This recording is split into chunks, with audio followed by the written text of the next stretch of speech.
Hello, everybody. Hello, hello, hello, hello. What are we doing here?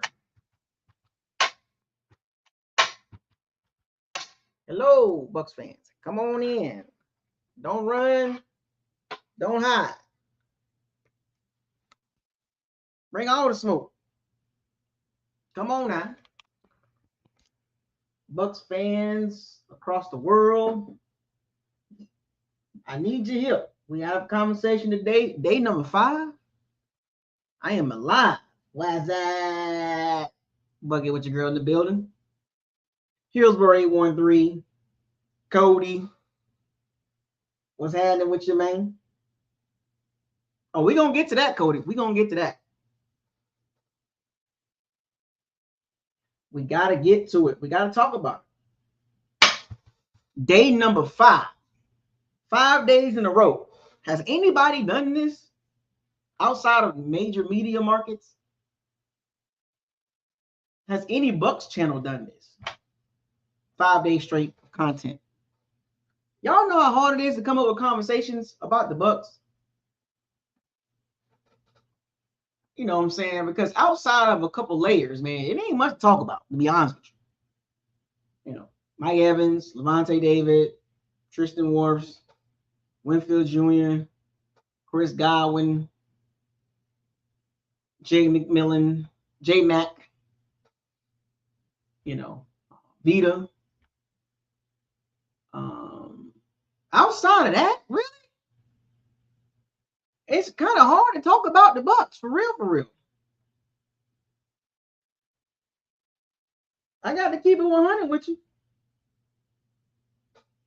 It's hard because the Bucks are not we're not the flavor of the month. We've never been the flavor of the month outside of the Tom Brady era.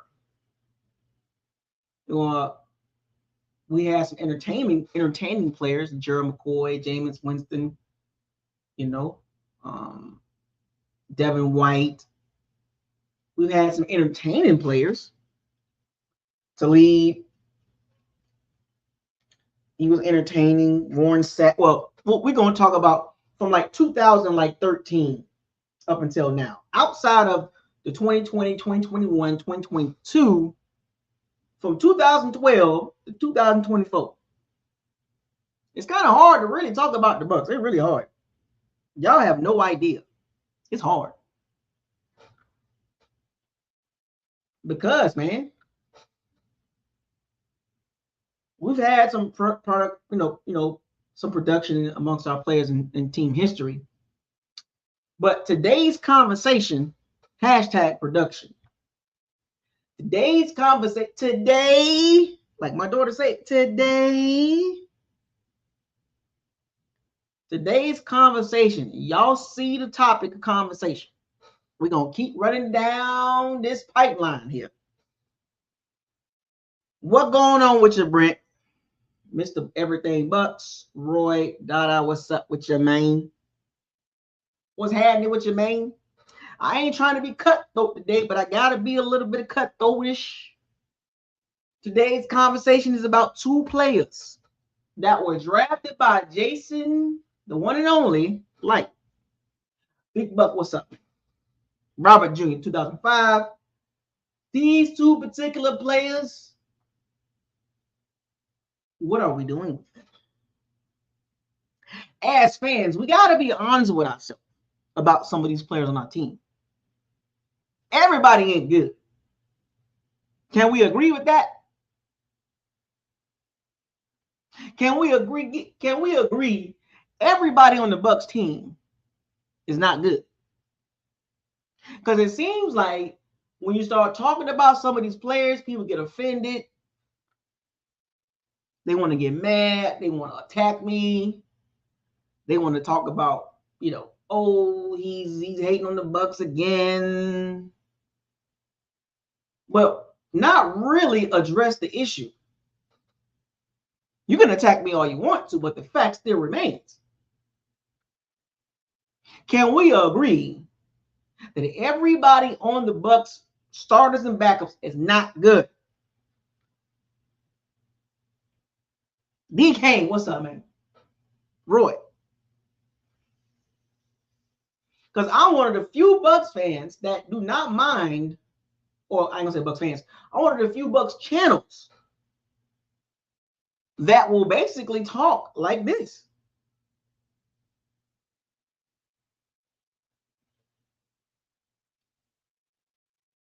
Not a lot of Bucks channels talk like me.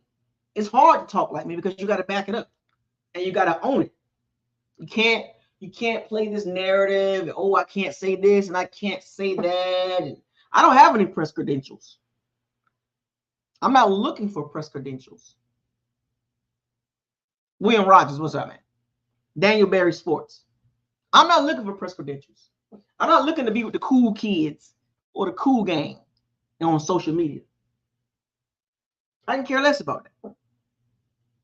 Because y'all know I don't do this channel for attention, for it to be goofy and say goofy stuff. I don't do that. It's not in my character. I'm not on here trying to drink and burp. Have about 50 guys behind me in a living room talking nonsense, all drunk.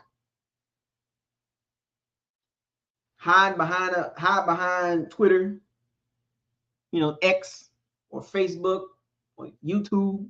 Y'all know what I look like. I actually talk to people. I don't type. I'm not a Twitter finger guy. But I must talk about this particular situation. These two players. When I say everybody's not good on the Bucks team, these are two of them.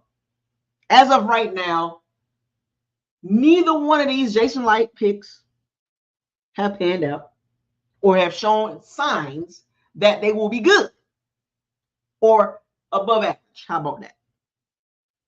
The bar is set low for both players for this season. So anything above what they did last year would be average.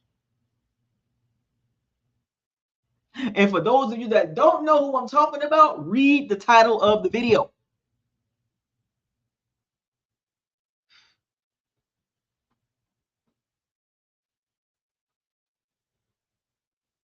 I'm not here to bash Joe Tryon Shoyinka. I'm not here to bash Logan Hall. I'm here to tell you the facts. You can get mad at me all you want to, but the fact still remains. Neither one of them have shown promise. Neither one of them have shown us Bucks fans that we got something to look forward to. It is so bad between both of those two. The Bucks had to go back and double back and draft Elijah Clancy in the first round last year, and then turn around and draft Yaya Diaby in the third round.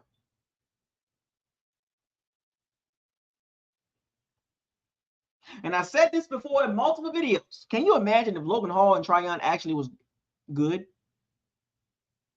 Can you imagine that? Let's be honest here. If those two would have panned out like they're supposed to, if those two were playing like Elijah Clancy and Yaya Diaby, do you really believe we draft Elijah Clancy in the first round? Let's be real.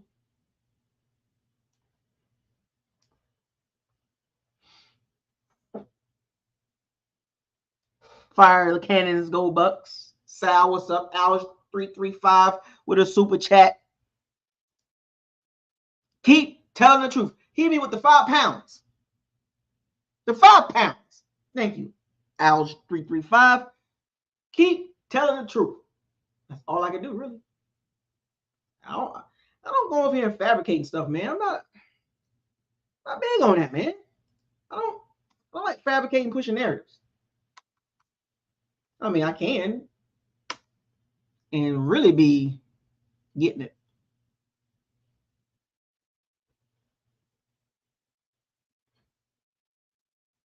Just saying.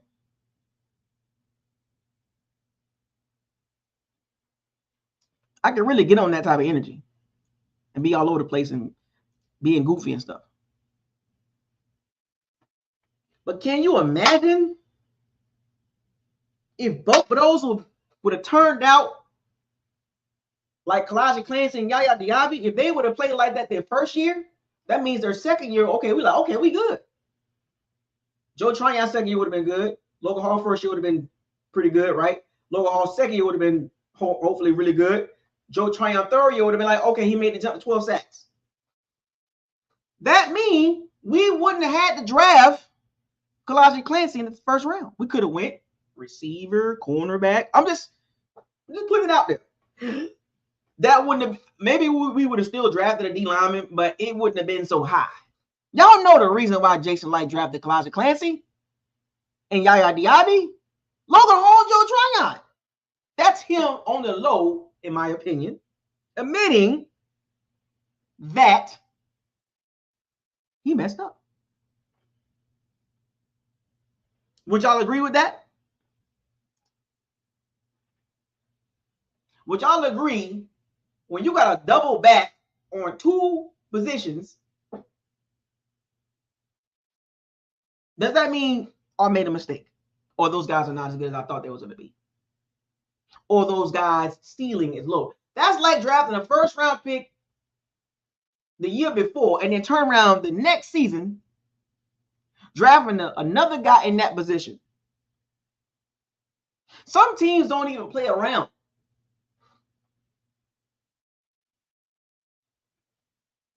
Some teams will draft another guy. They ain't got time to wait.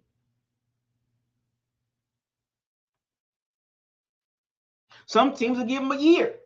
And after a year, you'll be like, nah, we're going to go get into somebody else. For whatever reason, Jason Light has the tendency to give guys multiple years before he really kind of like, okay, we got to draft somebody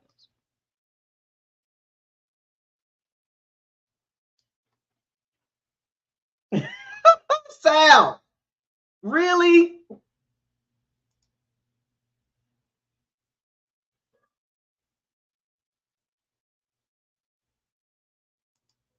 They were not first round picks, Cody Russell. Sal, that's true, Sal. They were high second round picks, except for Joe Tryon. He was the back end. He was the last pick in the first round.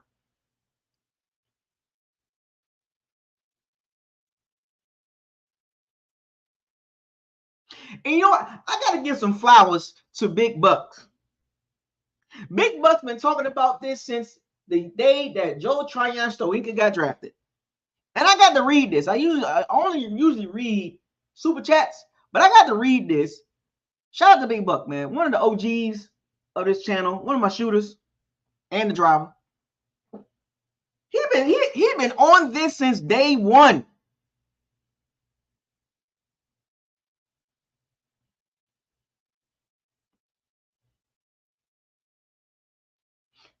Big Buck's been on this since day one.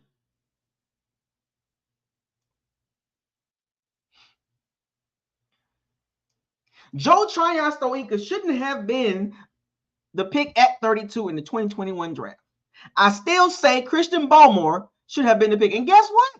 Big Buck, you hit that on the head. Just like I hit it on the head with Trey McBride and most likely Trey Benson. Micah Burgos. Sandoval 813. Jonathan Brutus. What's up, man? And you know what's so funny? Christian Baltimore is really him. So just as much as we praise Jason Light, we also got to look at this side of this ball game right here. This is why I like people like big young men like Big Buck, because he ain't sugarcoating everything, only the good side.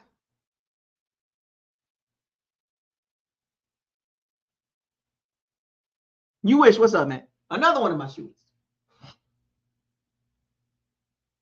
Christian Baltimore is really him.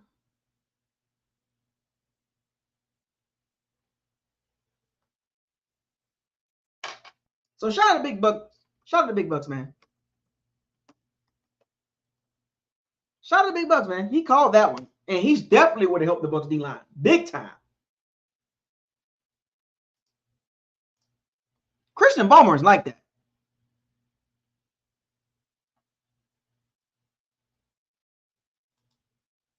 And if you look at New England's defensive line, it's pretty decent. And they're young and they're good too. We'll get to that in a second.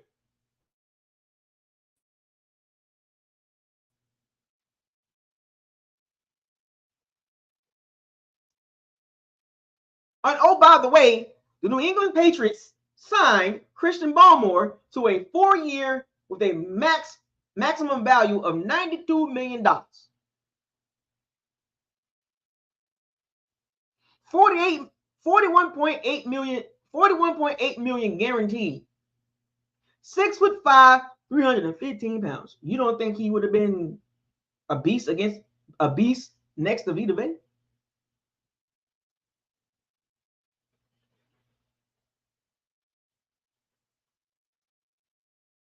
He was picked 38th overall.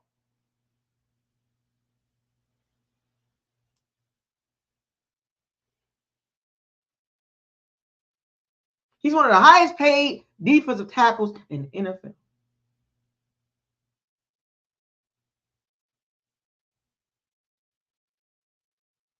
$11 starts, 133 tackles, 12.5 sacks as a D tackle.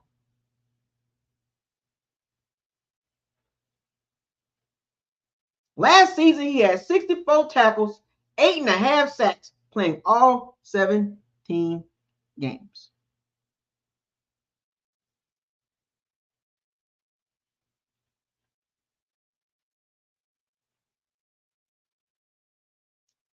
Folks, when you look, and then you have to compare Christian Barmore to Joe Tryon, Shoyinka, but he don't even play the same position, but he has a bigger impact.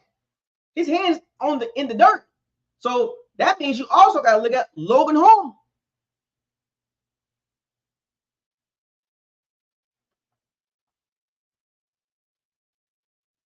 You know what's so funny? Here's another player that I was talking about for the Bucs. Keon White. You remember that? Just remember that name. Just remember that name. Just put it out there. So when we look at our D line, in particular, Logan Hall and Tryon Shoyinka, the front five, you want to call that 3-4, right? You know, the two outside linebackers and the 3 down linemen. You don't think Christian Barmore would have significantly upgraded the Bucs D line?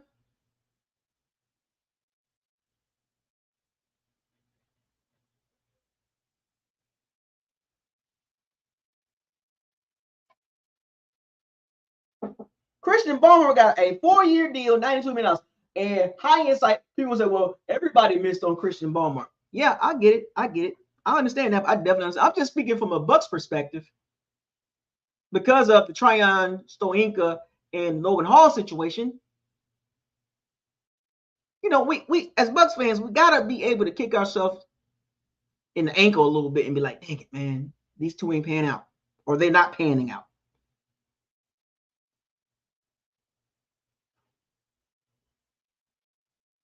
That's why it's very imperative that you must hit on D lineman early. Because if you don't hit on the D lineman early, that's bad. Now, if you get one late, it's not, the expectations is not there. If you get one in the 4th round, 5th round, we're not looking for that to be an impact player. And if he is an impact player, congratulations, you got a gem. But when you pick D lineman in the 1st and 2nd round, you gotta hope for them to at least be average and productive. Some form of production.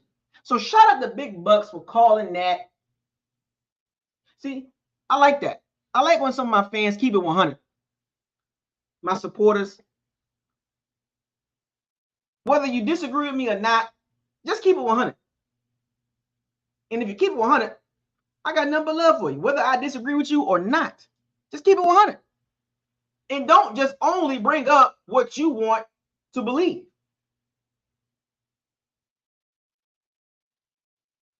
Meaning is every time you come at me, it's always you trying to make it seem like I don't know what I'm talking about, and it's, oh, you just, well, what about Jason Light did? He got Chris Godwin. I get it, but what about the other side? What about when he missed on picks? I can't talk to Bucs fans when they ignore the other side, the dark side, the taboo part of this. And today we're talking about it. We're not hiding behind the fact that Joe Tryon, Shoyinka, and Logan Hall have not been productive. Their production has not been there. Logan Hall going on his third year.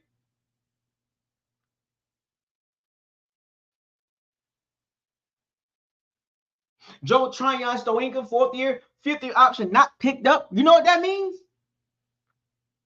That's bad. Having motion jit. What's up, man? William Rogers hit me with the 10 pounds super sticker. Hit me with 10 pounds. William Rogers just hit me with 10 pounds. 10.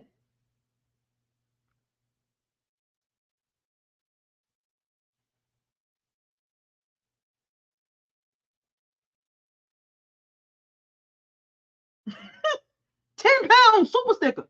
For those of you that don't know how to do super stickers, get a hold of William Rogers and he will show you how to do super stickers.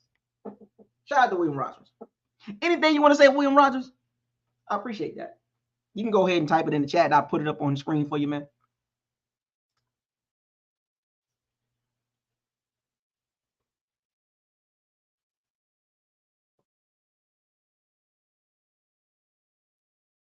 I'm just saying.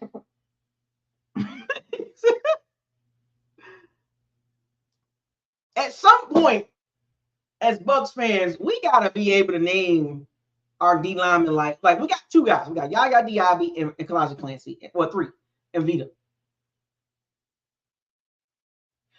We got two young guys going into year two. Expectations have, jumped up a bit, right? Another year under the belt. Those two should take another leap.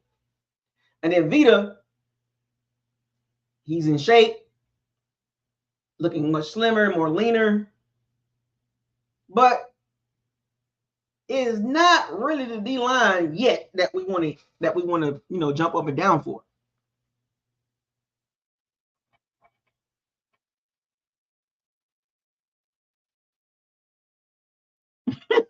You feel me? Like, we really can't jump up and down for our D linemen like that. Like, as in the entire D line. I'm talking about, well, let's just talk about the front five. 2 outside linebackers, 3 D linemen, and their backups. So that's 10 people, 9 to 10 people.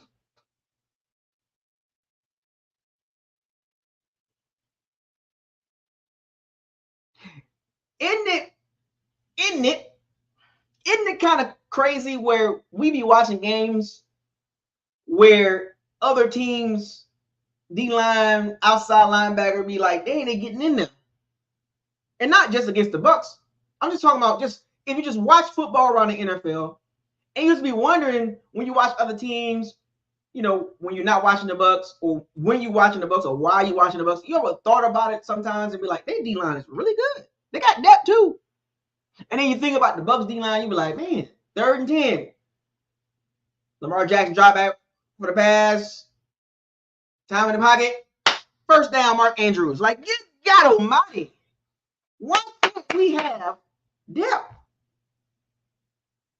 Why can't we have a steady D lineman with another wave? Why can't we have 2 waves?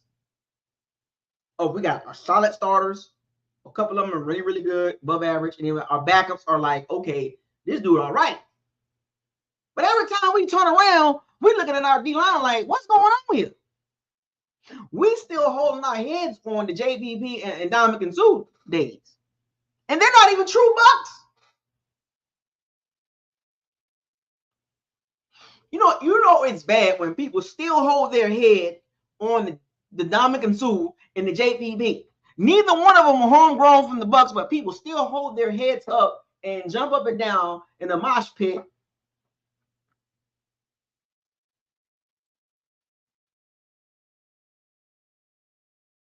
Even Shaq Barrett. Broncos drafting him. I got my fingers crossed for Kalaja Clancy and Yaya Diaby to do their thing. Because I am so sick of the Bucks D linemen not getting any type of conversation amongst NFL fan bases and communities. Nobody's scared of our D-line.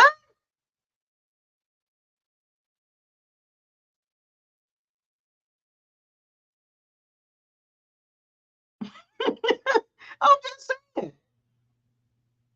You look around the league, I can go down. Matter of fact, that's what I'm gonna do. I'm gonna give y'all what I'm trying to tell you. Like I'm just gonna give y'all what I'm saying. Like I'm not saying just look at the names, but just look at the guy and be like, is he productive? Yes. Is he a menace? Is he a problem? Like, you feel me? Like, I bet y'all wouldn't complain if the Bucs had a D lineman like the Commanders. Y'all wouldn't complain about that. Y'all wouldn't complain about Keon White and Christian Balmer and Kalijah Clancy and Yaya Diaby. Y'all wouldn't complain about that.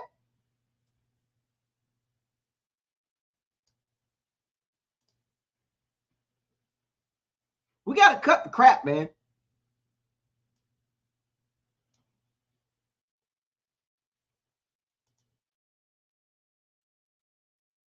What's up, man? J Mate.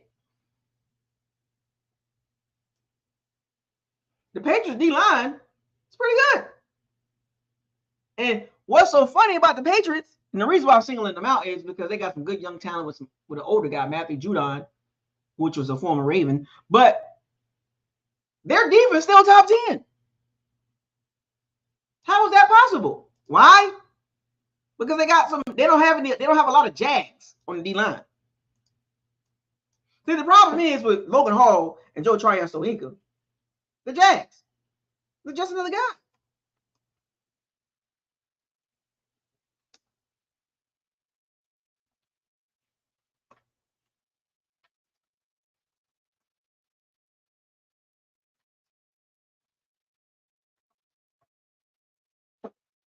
Y'all know that. Just another guy. Yeah, exactly. Fire the Kansas Go Bucks. If the Patriots had any offense, the Patriots would have won 11 games easy. The Patriots defense was top 10. Let me repeat. In that half of the season, Judon got hurt, and Christian Gonzalez was hurt too, and they still were top 10. Better pass defense. Better pass, man. What are we doing here, man?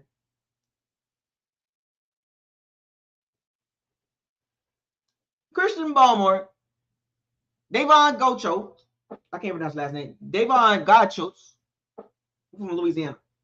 Gachos, Dietrich Wise, Lawrence Garcia, veteran guy, Keon White.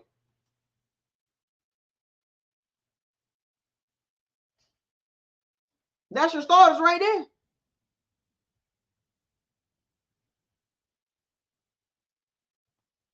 So they got depth.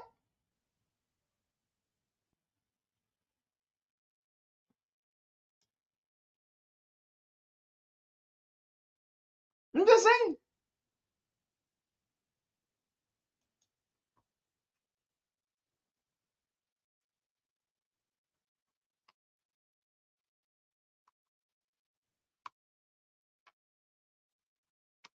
What are we doing here? What are we doing here?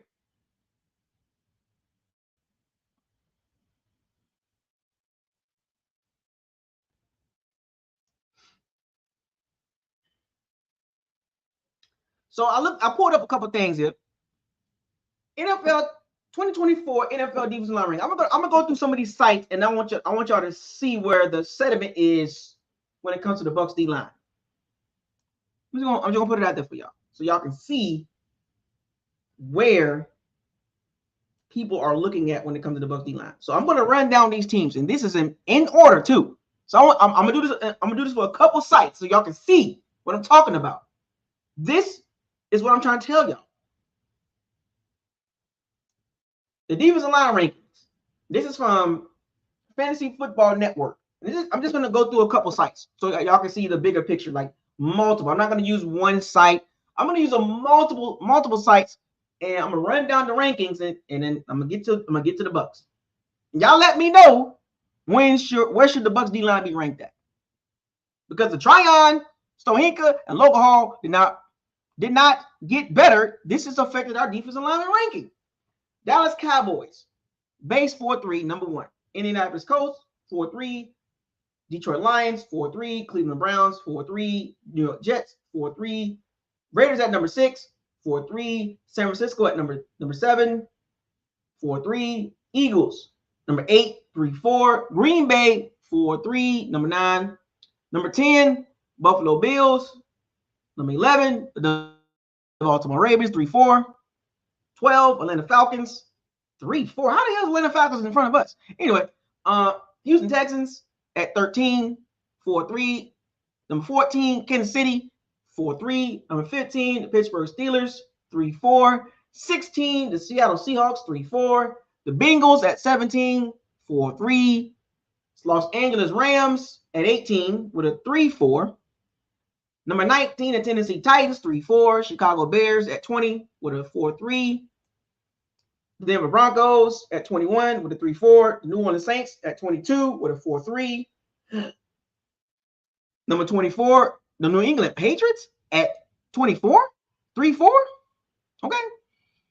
Number 25, the New York Giants with a 3-4 base defense. Now you notice they haven't even mentioned the Bucs yet. Oh, number 26, the Tampa Bay Buccaneers, 3-4. At 26. And this is Football Network, fantasyfootballnetwork.com, ranking the defensive linemen. The defensive lines. So let me get to the write-up for the Bucs. And we're going to do this for multiple sites so y'all can see, will the Bucs ever be over 15 in these rankings? And this is the Joe Tryon Logan Hall effect, being that they did not produce.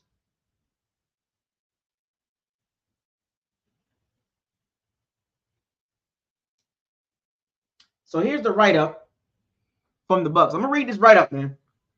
Similar to the Giants, the Bucs defensive line revolves around a disruptive force planted firmly in the middle of the defense. Vita Vea continues to be the stabilizing force on this defensive line. In 2023, Vita played over 600 snaps for the 3rd time in his 6-year career. Right?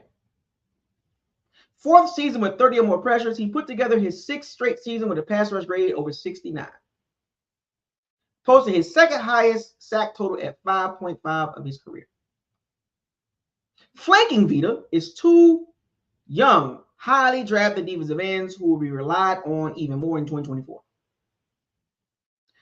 2022 2nd-year pick Logan Hall.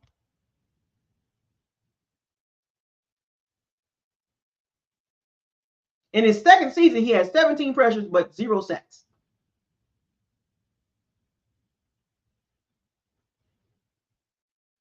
First-round pick Elijah Clancy had 34 pressures, 4 sacks. He was a liability in the run game. There isn't much depth on the Bucs defensive line depth chart, so the team will need both Clancy and Hall to develop this offseason. Both players should get advantageous matchups due to the presence of Vita Vea in the middle of the defense. They just need to develop the tools to take advantage of them. That's not a glowing write-up for the Bucs defensive line. 26.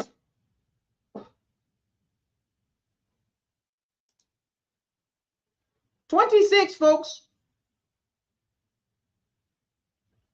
And I gotta give everybody's favorite, the NFL Bible for a lot of Bucs fans, PFF. The PFF has the Bucs ranked at 20. For those of you that love PFF and love using PFF to push a BS narrative, well, here you go. What's wrong with this? PFF got the Bucs D-line ranked at 20.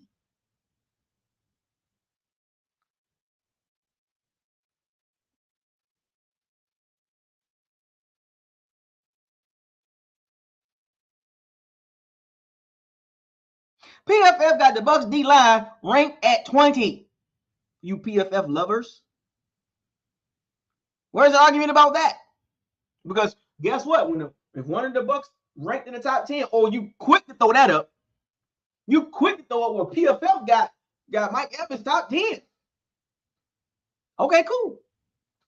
I sure don't hear them same PFF fans talking about PFF got the Bucs D line ranked at 20. See, you gotta talk about, you can't just talk about the light, you gotta talk about the darkness too. Here's the write-up that PFF gave the Bucs D line. There is significant potential on the D line for the Tampa Bay Bucs, but far more potential than guaranteed production. Hashtag production. Vita is by far the group's best player. Even Vita doesn't consistently match his highlight reels.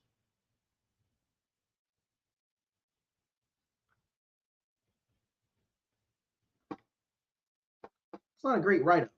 Kalaji Clancy has a big-time pass rush potential inside, while Randy Gregory, Yaya Diaby, Joe Tryon, Shoyinka, along with rookie Chris Braswell, could all generate pressure.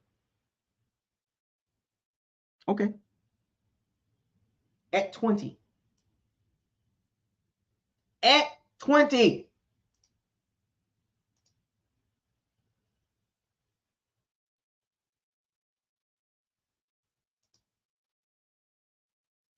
I'm just saying, folks, don't get mad at me. I'm just giving y'all the sentiments of the Bucs D line.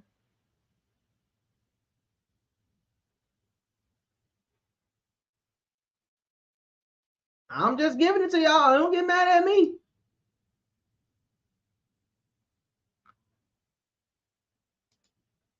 It's the Bucs D line, not mine. I'm just saying. PFF got the Bucs ranked at 20.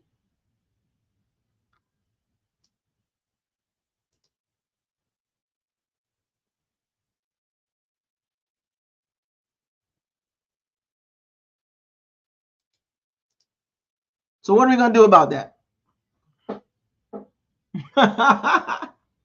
What are we going to do about that? What is Joe Tryon and Logan Hall going to do about that?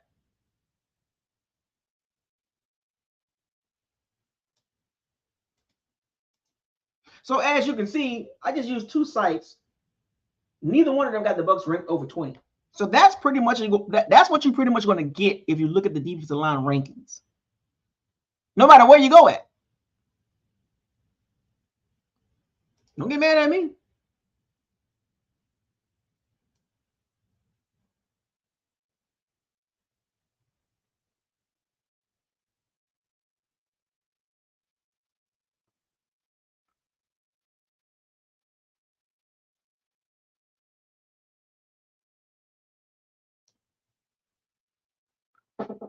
So my question is Logan Hall and Joe Tryon, are they officially busts?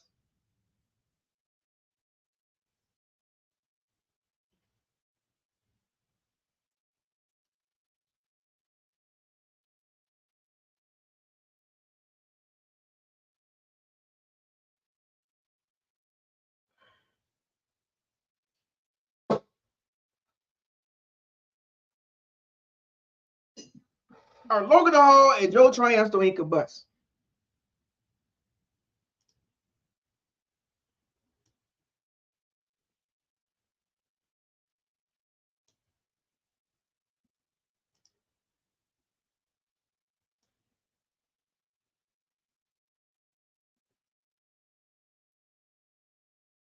I'm asking the question, folks.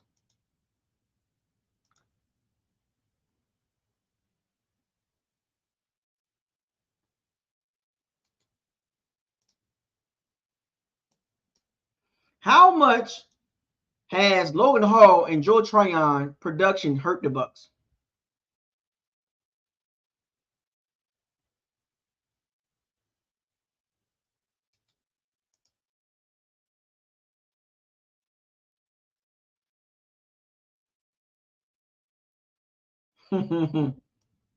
Oh, you know what? I meant to answer the question. One of my shooters asked me a question. You asked me, am I offense or defensive minded? Well, see, how about this? I'm football minded. Balanced. Now, I have an offensive background, but I also play defense too. So I'm more of a balanced type guy. I can lean either way because I play both sides of the ball and I like looking at football as a whole. So I don't really have a particular favorite side. It just depends on matchups, or it just depends on the conversation. Because I can talk about both.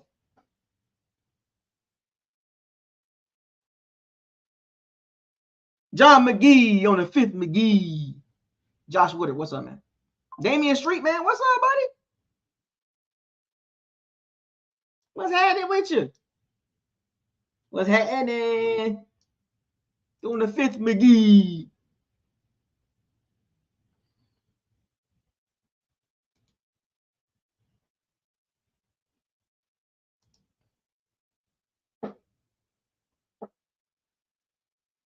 I do know one thing. The fact that Logan Hall and Joe Tryon didn't develop, man, I hurt the Bucs D-line big time for real. It hurt the Bucs D-line, man, because of them two. So I'm on another site, and this, y'all remember I did the Panthers wire. So the Falcons, they have a wire on USA Today. The Falcons wire, usatoday.com. They have the Bucs D-line. Let's see.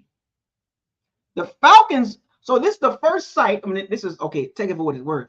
The Falcons wire, usatoday.com, has the Bucs D-line ranked at 15. Now, nobody's really using the Falcons wire.usatoday.com as a reference point, but okay, we can roll with that. But it's funny, they got the Carolina Panthers D-line at 14. So you can do with that what you will. And they got the Falcons D-line at 4. So you can do with that what you will. The Falcons wire.usatoday.com got their defense, the Atlanta Falcons D-line, at number 4. So the Panthers at 14, the Bucs at 15. You can do with that what you will. Now, nobody's referencing the Falcons wire.usatoday.com as a reference point for football. Like, ooh, they know what they're talking about over there. Nobody.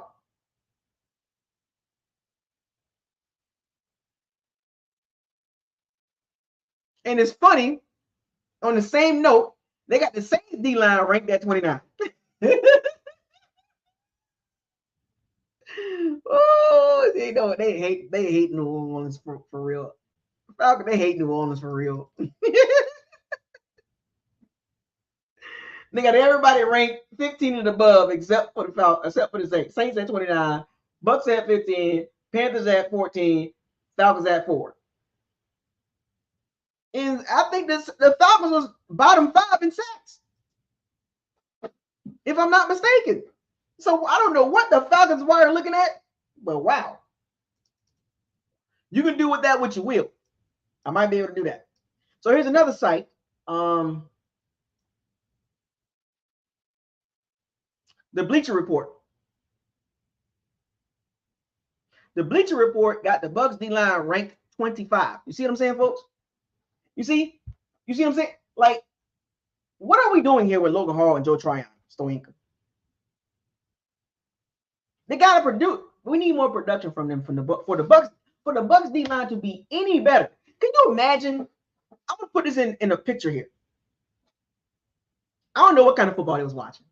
Falcons at 4, the pass rush at 4, their D-line at 4. I don't know what in the hell they looking at. Anyway, can you imagine if Joe Tryon, Shoyinka, and Logan Hall were playing at least average or a little bit above average, and you got Kalaji Clancy and Yaya Diaby, and then Vita in the middle, and then you rotate Christian Braswell and Marquise Watts and Jose Ramirez. Can you imagine? If they were doing what they're supposed to do, man, the Bucs D-line would be nasty. But unfortunately, Bleacher Report got the Bucs at 25. Now remember, we're a top 10 team. I want y'all to keep that in mind. We are a top 10 team with a bottom 10 pass rush or bottom 10 D line. I'm still trying to figure that part out. I'm really trying to make a case for the Bucs being a top 10 team with a bottom tier run game and a bottom tier pass rush or bottom tier D line or bottom half D line. I'm just trying to make a case here. I'm really trying so hard not to talk about, because they got a pretty good set of receivers, right? They're good at receiver, right? Average at quarterback, below average at tight end, average at running back at best. O-line is average at best, I guess. The D-line is below average, despite the fact that we got two young guys looking pretty good right now. The linebackers, outside of Vontae David, and then secondary, Winfield Jr. and Jordan Whitehead, pretty good, right? They're good there. But the cornerback situation, that's not a top 10 cornerback combination. So I'm just trying to add, and then the coach is not a top 10 coach. So how is it that the Bucs are a top 10 team? I'm literally trying to figure this out, like just from a football perspective. But let's get back to Joe Tryon and Logan Hall. I don't want to go down that route. We'll say that for another video. We'll say that for tomorrow.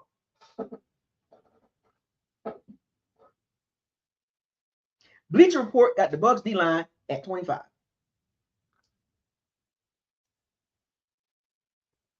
Let that sink in, folks.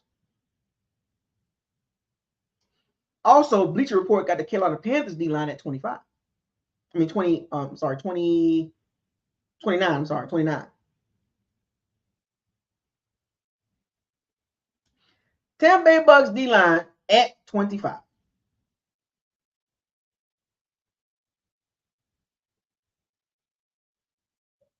Well, it's really the defensive ranking, but you get where I'm going with this.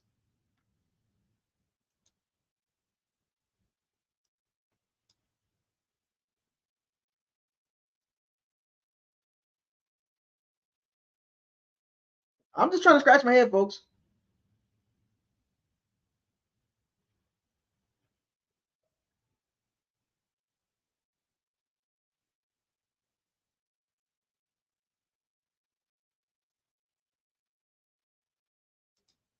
What are we doing here?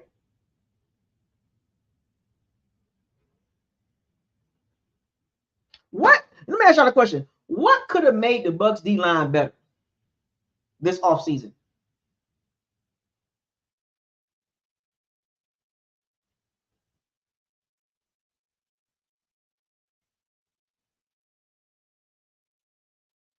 What could have made the Bucs D-line much better?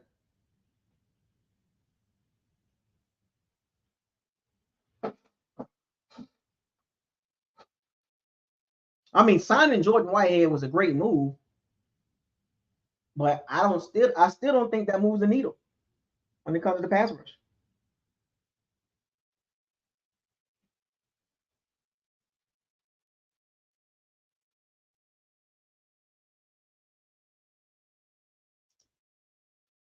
And oh, by the way, I want to flip this real quick. SharpFootballAnalyst.com. And I was just skimming through this. This will be another conversation maybe on tomorrow, Thursday, or Friday, or something like that. There was no offensive line rankings. I'm going to talk about this in another video, but I just want to put this out here real quick before I wrap this video up. SharpFootballAnalyst.com ranked the offensive line out of 32 teams. They got the Bucs ranked at 19, the 19th best O-line in the NFL in 2024 as of right now. And this is the write-up.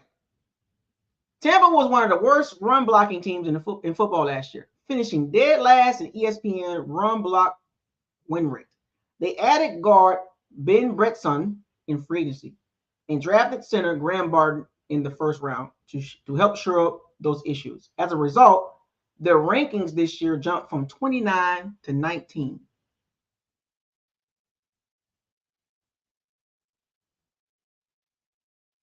So by adding Ben Bretzen and Graham Barton, the Bucks O-line went from 29 to 19. So Sharp Football Analysts had the Bucks O-line at 29 last year in 2023. And the Bucks signed Ben Bretzen and draft Graham Barton. They go from 29 to 19 just by doing those two things. Now, I bring that up to kind of like switch back over to the D-line.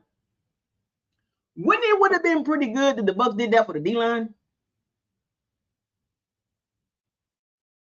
Y'all, you feel me on that, folks? I'm just asking the question.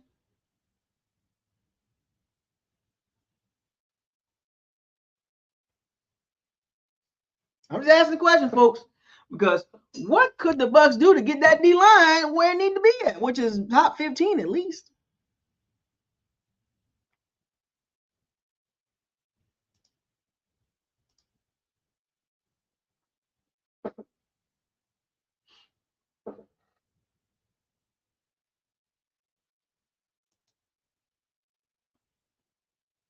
I'm just asking for myself.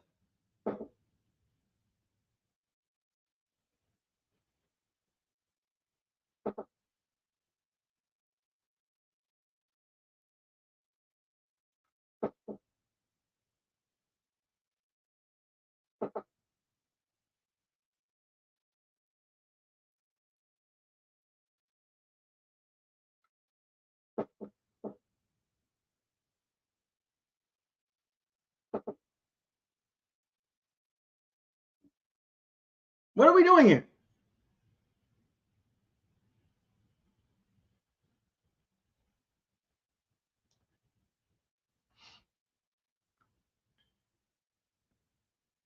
Because the Bucks are not going to go super far with a lackluster D-line. Y'all know that, right?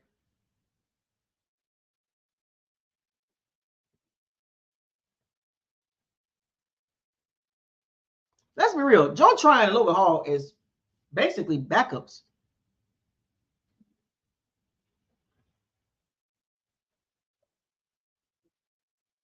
Average at best, backups, rotational pieces, man. Let's be real.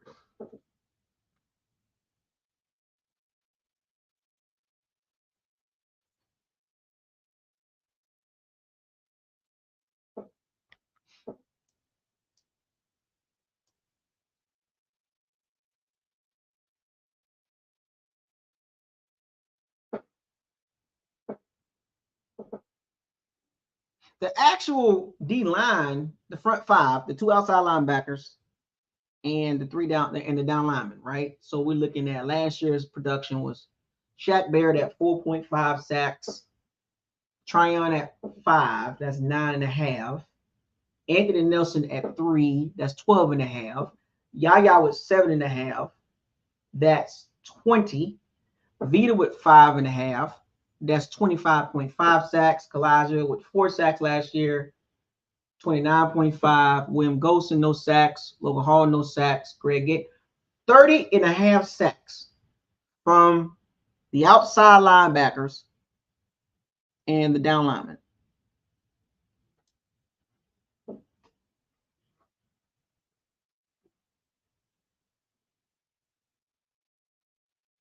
Thirty and a half sacks from the front.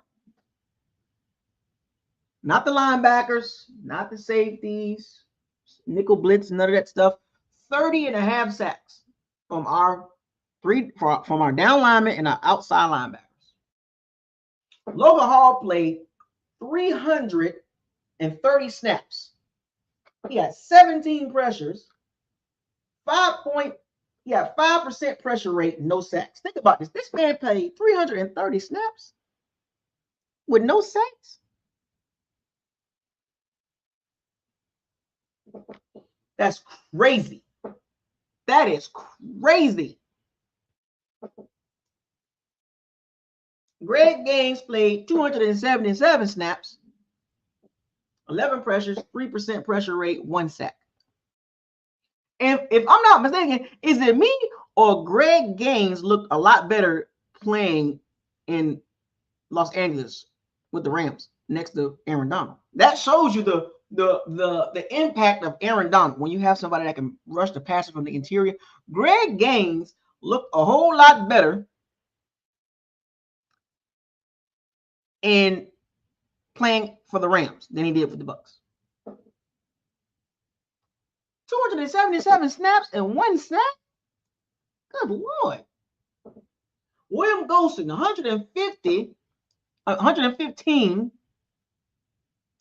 snaps, 6 pressures, no sacks.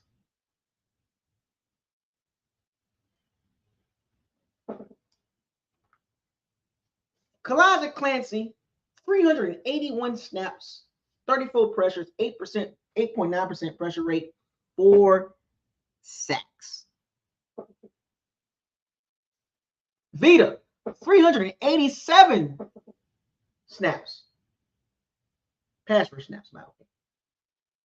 30 pressures, 7.7% pressure rate, 5.5 sacks. Yaya Diaby, 293 snaps, 26 pressures, 8.8% pressure rate, 7.5 sacks. Anthony Nelson, 187 snaps, 15 pressures, 8% pressure rate, 3 sacks.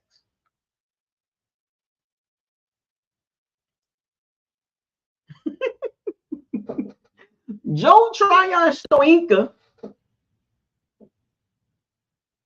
280 snaps, 26 pressures, 9.2% pressure rate, 5 sacks.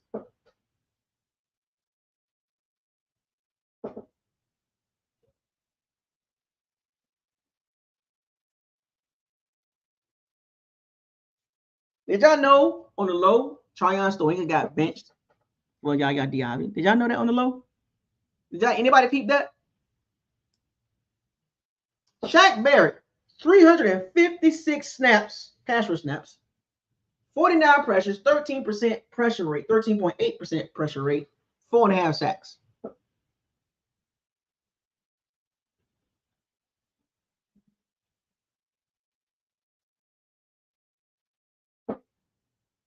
Wait.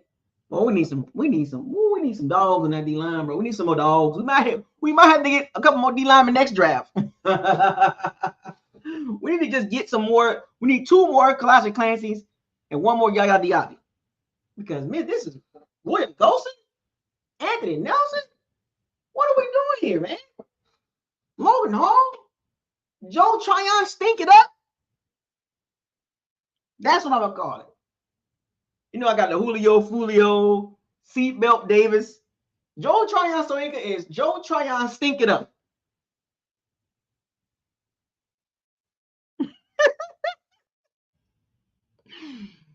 Not Shoyinka. Joe Tryon, stink it up.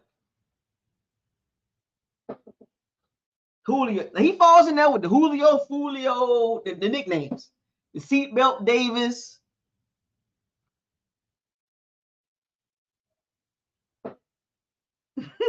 What's the other nicknames? Scotty Too Hottie. What's the other nicknames? Who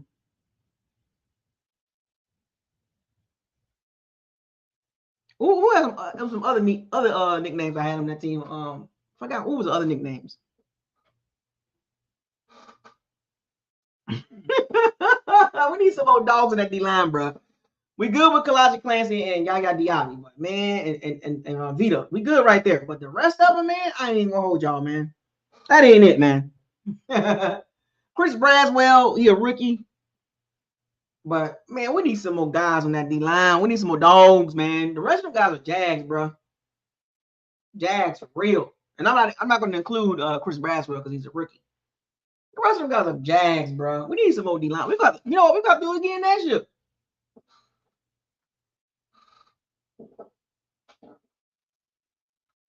Jamel Burnt Toast Dean. Joe Tryon, stink it up. Got a nickname now. You got a name now. We need one for Logan Hall. What, Logan Fall? What are we gonna call him? Logan Fall?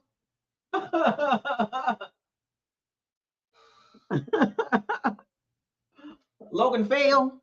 I'm just picking at those guys, man. It's not personal with those guys, man, but Logan Fail? We talk about Logan Fail? And Joe Tryon stink it up? Mm-mm. Not having it, man.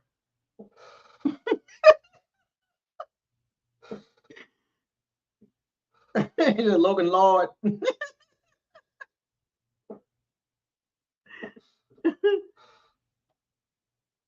Is it Logan Lord, Logan Alcohol,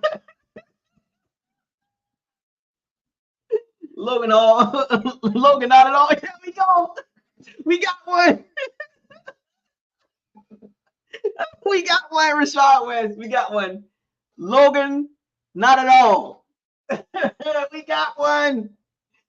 Yeah, I like my Pirates and Sea bands. I like my people, man. We gotta always come with some names, man. We got those names, dog. Jamel Burnt Toast Dean. Oh, I could change it up and say Jamel Burnt Sausage Dean. Logan Not at All, man. That's a good one, man. That's fire. Oh, that is fire, man.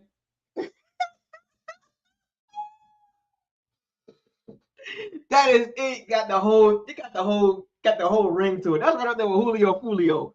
That is right up there with Seatbelt Davis, man. I mean Logan, I don't like that style. Nah, not Logan, Logan Not at All is the best one, bro. That is perfect for him. Perfect. Joe Tryon stink it up, and Logan Not at All. Seatbelt Davis, Jamel Burnt Toast Dean.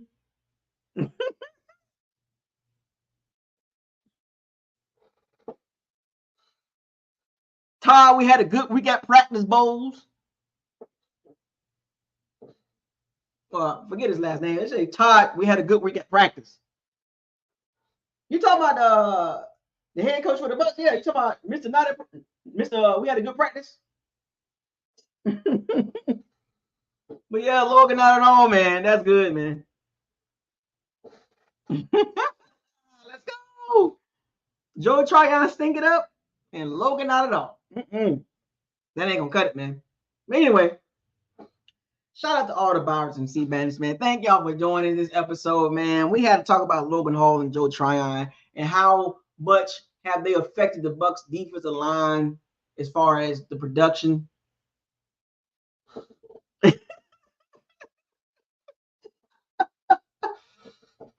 Oh, we got another one. Joe Try Again Stinker. Shanker. You could say Joe Try Again Stinker. You gotta say stinker. Yeah, Shanker. That's a good one. Joe Try Again Stinker. That's a little bit too much kind of word. I like the Joe Tryon stink it up. Or we could say Joe Try Again. we can stop right there. Joe Try Again. I like that. But see, that thing about it is, or you can say Joe try and stink it up. There we go. Joe Try Again Stink It Up. Or Joe Try Stink It Up.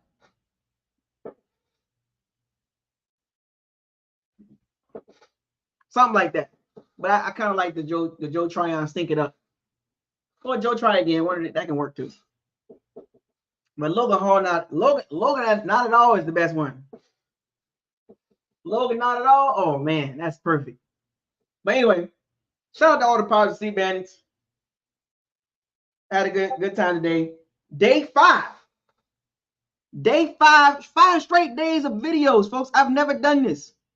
I've always skipped a couple days in between, but 5 straight days of videos. Tomorrow will be day 6. The goal is 10 straight days of videos.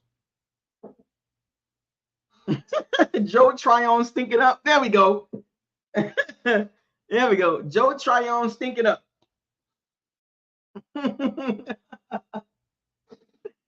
But anyway, shouts out to all the Power C man. I think I was enjoying. I had a good time today. I'm gonna keep making these videos every day, folks. Matter of fact, I might keep going past 10 days. Do y'all believe I can make it all the way to training camp? Can I make every video every day until training camp? Can I make a video every day until preseason start? That'd be crazy, wouldn't it? But we on day 6, so let's take one day at a time. We're gonna see where this ends up at. This might end up with week 1. Joe come back and stink it up.